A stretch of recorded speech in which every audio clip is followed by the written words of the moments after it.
Olá, está começando mais um Extra Classe, uma iniciativa do Sindicato dos Professores de Escolas Particulares.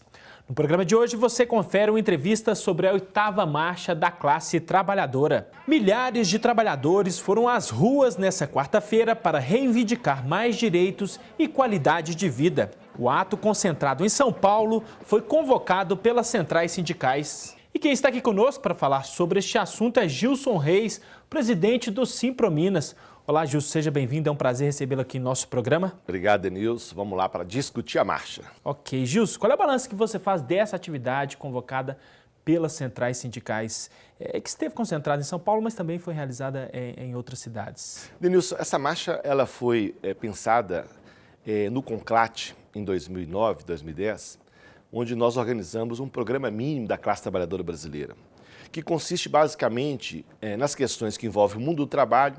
Por exemplo, a questão do fator previdenciário, é uma pauta que está parada no Congresso Nacional. A questão relativa à redução da jornada de trabalho sem redução de salários, que é um tema importante. Nós temos aumentado muito a produtividade no Brasil nos últimos anos. É a questão da política macroeconômica, situada fundamentalmente na questão dos juros. Nós temos visto agora, nesses últimos meses, o aumento da taxa Selic. Isso impacta a economia brasileira de forma muito forte. Então, são um conjunto de questões que nós consideramos que é uma pauta dos trabalhadores e que nós precisamos recolocar esta pauta para discussão na sociedade.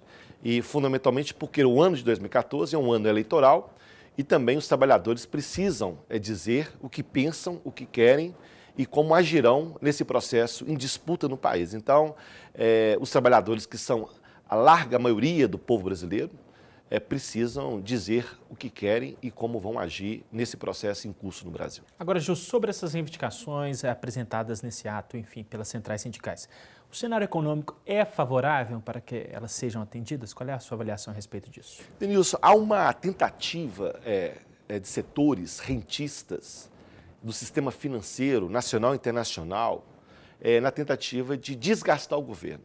Se nós olhamos os dados da economia brasileira, por exemplo, a inflação no Brasil nos últimos 10 anos está na ordem de 5,5% e vai continuar nessa ordem. Então, por exemplo, não existe inflação no Brasil naquilo que eles falam que o Brasil perdeu o controle. O Brasil tem o menor número de desempregados da sua história. A renda do trabalhador, mesmo com a crise internacional, continua aumentando no Brasil. Então, nós temos um cenário econômico que nós podemos dizer que é muito bom, ou, no mínimo, é razoável. E se nós comparamos o Brasil com a Europa e com os próprios Estados Unidos, nós vamos ver que nós estamos muito à frente. Por exemplo, o Brasil hoje tem uma reserva no Banco Central próxima a 400 bilhões. Então, o Brasil hoje não é mais um país vulnerável como éramos no passado, é um país que consegue enfrentar os problemas da macroeconomia, da economia, e é um país que vai se colocando em outro patamar. É lógico que tem setores que querem impor ao Brasil uma outra lógica. Por exemplo, há uma pressão muito grande para que o governo aumente os juros da economia, a taxa Selic. Só para você ter ideia, Denilson, o aumento de 5,5% da taxa Selic nos últimos 9 meses implica no aumento da dívida pública brasileira de 110 bilhões de reais. E esta dívida pública está nas mãos dos bancos. Então, o aumento dos juros não interessa ao povo brasileiro, interessa aos banqueiros, porque agora nós vamos ter que fazer um superávit maior para poder pagar os juros da dívida. Enquanto isso, o Estado brasileiro tem menos recursos para poder fazer educação, saúde, segurança. Então, esta é a crise que o Brasil vive, uma pressão do sistema financeiro em cima do governo para poder apoderar-se do Estado aos seus próprios interesses. Então, essa é a grande disputa no Brasil em curso nesse momento. Essa disputa que os trabalhadores têm de fazer. Justamente está na pauta nossa a discussão da política macroeconômica, reverter esse processo em benefício dos trabalhadores e do povo em geral. Certo, Gilson, eu vou convidá-lo para assistirmos a uma reportagem feita por nossa equipe sobre esse assunto e logo em seguida a gente volta a conversar, vamos lá? Vamos lá.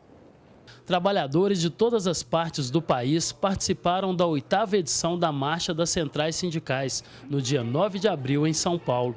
Em defesa de bandeiras como a redução da jornada de trabalho, fim do fator previdenciário e a valorização do salário mínimo, os manifestantes ocuparam as ruas da capital paulista. A Central dos Trabalhadores e Trabalhadoras do Brasil enviou centenas de representantes para a atividade. Para o presidente da CTB Minas, neste momento de disputa política, os trabalhadores precisam de unidade. Nós entendemos, como central, a necessidade cada vez maior da unidade e enfrentar essa disputa fraticida da política nacional entre os neoliberais e aqueles que, num processo mais avançado e democrático, vem fazendo o desenvolvimento nacional. De acordo com este especialista, o momento é propício para o crescimento dos investimentos e valorização do trabalho. A economia, embora cresça pouca hoje, os impactos dela sobre o trabalho, a questão social, ainda são impactos positivos. A inflação está na faixa de 5,6, 6,1 já há muito tempo, ou seja, uma inflação sob controle. O Banco Central vem desenvolvendo uma política de combate à inflação. O governo tem uma perspectiva de fazer um superávit primário para que não possa, com esse resultado, aumentar a dívida pública. De certa forma, a economia vem caminhando bem. À medida que a gente agora articular todos os programas que estão em curso, os investimentos da Petrobras, os investimentos na área de transportes, na área de energia, na área de habitação, a economia vai voltar a crescer mais, talvez não esse ano, mas esse ano deve crescer um pouco mais do que o ano passado, e a economia deve voltar a crescer assentada no investimento, que puxa o emprego e que vai, depois, com o tempo, fazer o emprego, a renda, a remuneração, o poder de compra dos salários crescer novamente. O professor aponta os principais avanços na última década e sinaliza para os desafios a serem superados. Tem um conjunto de fatores que mostram que o mercado de trabalho hoje certamente tem melhores condições dos últimos 50 anos. Do ponto de vista social, o que a gente vê é que os programas sociais, Bolsa Família, o Minha Casa Minha Vida, o programa de salário mínimo, eles têm conseguido ajudar não só o crescimento econômico, mas fazer com que esse crescimento tenha um impacto maior do aumento da renda das famílias com renda mais baixa, ou seja, de combater a pobreza e a desigualdade. Por outro lado, a terceirização avança, não foi regulamentada, houve uma grande discussão. Você tem ainda mais de 15 milhões de trabalhadores sem carteira de trabalho assinada, são empregados que não têm seus direitos garantidos.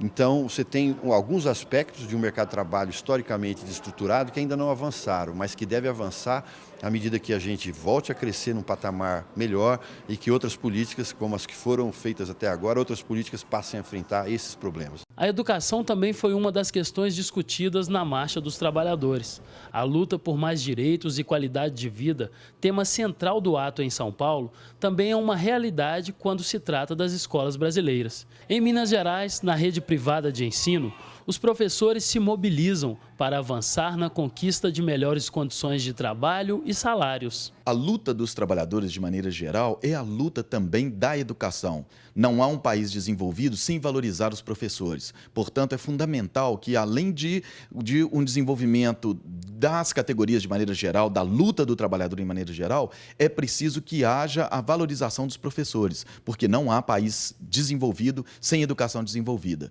E educação de qualidade se faz com professores bem remunerados.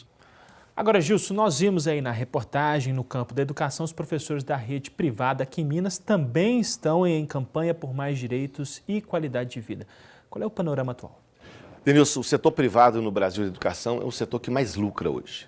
O faturamento deve ser previsto em torno de 35 bilhões só do ensino superior. Há programas do governo, como o FIES, como o ProUni, que reverte grandes volumes de recursos federais para o setor privado de educação. As mensalidades vêm aumentando na ordem de 8% a 12% nos últimos anos, muito acima da inflação. Então, você tem um cenário de expansão do ensino privado, aumento do faturamento, aumento de políticas públicas que são revertidas para o interesse da educação como um todo e também uma política de expansão. Então, nós podemos dizer que nós vivemos um momento muito importante para que nós tenhamos, do ponto de vista dos trabalhadores da educação, professores e auxiliares, uma melhora nas condições de trabalho e um aumento do valor dos salários. Então, nós estamos em campanha salarial e nós gostaríamos de dizer à categoria que é hora da gente conquistar e avançar. Porque é o momento onde há uma expansão, há uma condição muito boa das escolas privadas e nós não podemos ficar parados esperando que o capital e que o setor privado venham de forma espontânea nos dar a qualidade do nosso trabalho e a valorização do nosso trabalho. Então, nós estamos em campanha salarial, é preciso organizar, mobilizar e lutar para os avanços, porque é muito possível que a gente faça isso nessa conjuntura vinculada ao setor privado de educação. Agora, Gilson, e na educação de um modo geral no país, quais são os principais desafios, já que essa também é uma das principais reivindicações dos trabalhadores? Denilson, eu vejo que a educação brasileira ela precisa avançar muito. É lógico que nós avançamos muito nos últimos anos, nós temos aí a universalização do ensino fundamental no Brasil definida, precisamos melhorar a qualidade no setor público. Tivemos uma expansão grande do setor público do ensino superior, através do REUNE, a construção de novas universidades. Tivemos uma expansão do setor privado, como eu disse anteriormente. Então, você tem um cenário extremamente interessante para a educação brasileira. Agora, qual é o grande desafio? Melhorar a qualidade da educação. E como que nós melhoramos a qualidade da educação? Valorizando quem pratica, quem faz a educação no cotidiano, que são os seus professores e os profissionais envolvidos no cotidiano, nas escolas e na educação. Me parece que esse é o grande desafio. Nós temos um fenômeno no Brasil que é um processo de abandono. Professores estão saindo da escola, saindo da educação, porque consideram um trabalho penoso, difícil, um trabalho pouco valorizado. Então, nós vivemos um período de transição muito perigoso. Ou nós temos uma política de valorização do trabalho e temos uma nova perspectiva de qualidade de educação, ou nós poderemos ficar no meio do caminho nessa história. Um momento muito importante da educação brasileira. Agora, Gilson, e em Minas, aqui em Minas, qual é a situação atual, tanto na educação como em outros setores também, em termos de desafios para os trabalhadores? Em Minas, eu avalio que nós vivemos uma tragédia. 2 legados do governo Aécio Neves e Anastasia, que era o legado da gestão e o legado da educação. Eles dizem isso aos 4 cantos. No caso da gestão, nós estamos vendo uma crise. O estado de Minas Gerais, que tinha uma dívida de 23 bilhões no início de 2002, hoje passa de 100 bilhões a dívida de Minas Gerais. Sendo que somente de empréstimos feitos pelo governo foram 20 bilhões. Segundo, a questão da educação. Esta Lei 100, que foi feita para poder, inclusive, facilitar o empréstimo do governo estadual com bancos internacionais, porque o Estado devia à Previdência em torno de 6, 7 bilhões, ele incorporou esses profissionais para dentro do Estado e zerou a conta sem concurso público, contrariando a Constituição Federal. Ele atacou na questão nessa Lei 100, 2 questões. Primeiro, possibilitou a capacidade de empréstimos externos do governo, que ele fez, como eu disse, 20 bilhões, e trouxe para dentro do Estado esses 98 mil trabalhadores. Ora, o Supremo deveria ter julgado, inclusive, anteriormente a isso. Ficou 8 anos sendo discutido no Supremo. Agora decidiu, ou seja, esses trabalhadores não têm estabilidade, não têm INSS, não têm fundo de garantia, e o Estado está mais endividado e mais incapaz de resolver o problema. Então, os 2 legados, na verdade, é uma mentira. Porque a educação no Brasil, em Minas Gerais, ela não avança e agora avança menos em função do que aconteceu e do ponto de vista da gestão. É um Estado endividado, sem capacidade de desenvolver as políticas públicas e desenvolver o próprio Estado de Minas Gerais. Certo, Gilson Reis, agradeço mais uma vez a sua participação e a gentileza dessa entrevista aqui para esta classe. Obrigado, Denilson. Espero que nós tenhamos, tanto os professores como a classe trabalhadora, um momento de muita luta e que a gente possa avançar e conquistar novos direitos. Muito obrigado. Ok. Confira agora a agenda da semana. Os professores da rede particular de ensino farão assembleia para discutir a pauta de reivindicações nesta terça-feira, dia 15 de abril, às 18h30, na sede do Simprominas, a Rua Jaime Gomes, número 198, no bairro Floresta. Você fica agora com o Simpra em Movimento.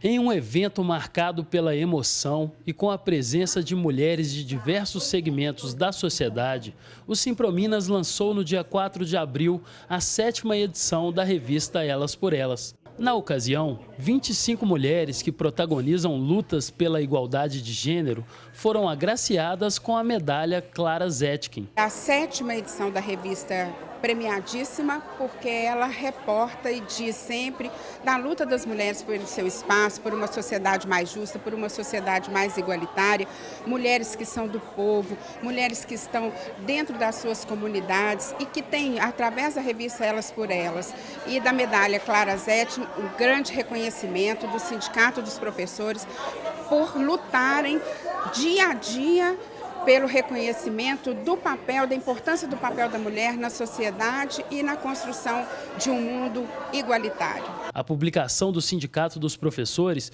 vem ganhando espaço em Minas e no Brasil.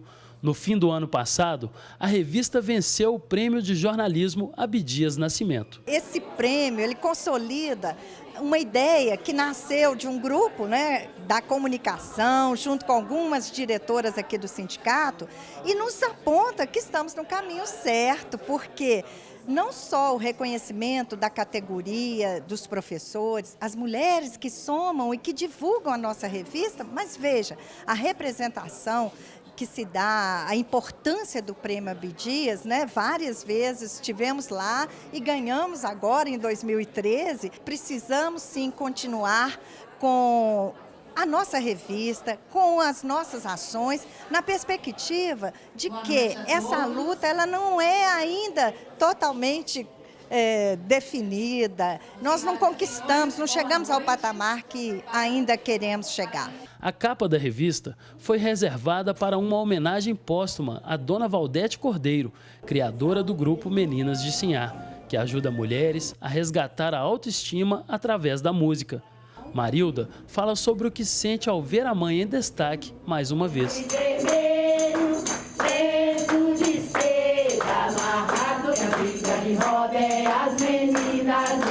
A princípio com dor, porque a gente vê ela na capa, uma foto linda, e ela não está mais aqui com a gente.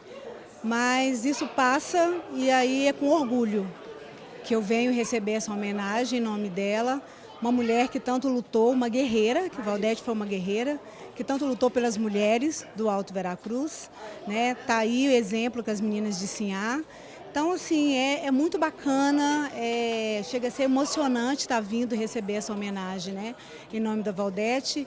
A gente queria que ela estivesse aí recebendo, mas ela está com certeza em espírito recebendo. Criada com o objetivo de ser uma homenagem às mulheres, a publicação se torna cada vez mais ampla e reafirma os propósitos de dar visibilidade, mobilizar e fortalecer a luta pelos direitos, participação política e emancipação das mulheres. A revista ela se transformou mais do que uma revista, se transformou numa forma de agregar, de dar visibilidade a centenas de mulheres que são heroínas do cotidiano e que muitas vezes não têm poder de se mostrarem.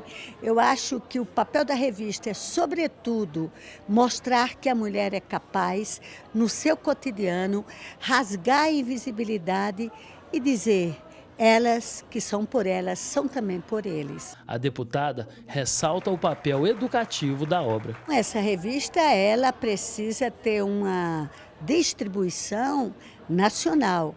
E eu já estou querendo levar para cada deputada para que elas tenham uma dimensão. Primeiro, aprendam com a revista, porque a revista é, sobretudo, um instrumento de educação para a libertação da mulher e possam reproduzir aquilo que está dentro dela em cada lugar onde elas atuam. É uma belíssima revista, não apenas na dimensão e na densidade do seu conteúdo, mas graficamente, plasticamente, é uma revista que não é escrita, ela é tecida, ela é esculpida. E isto nós temos que agradecer ao Simpro.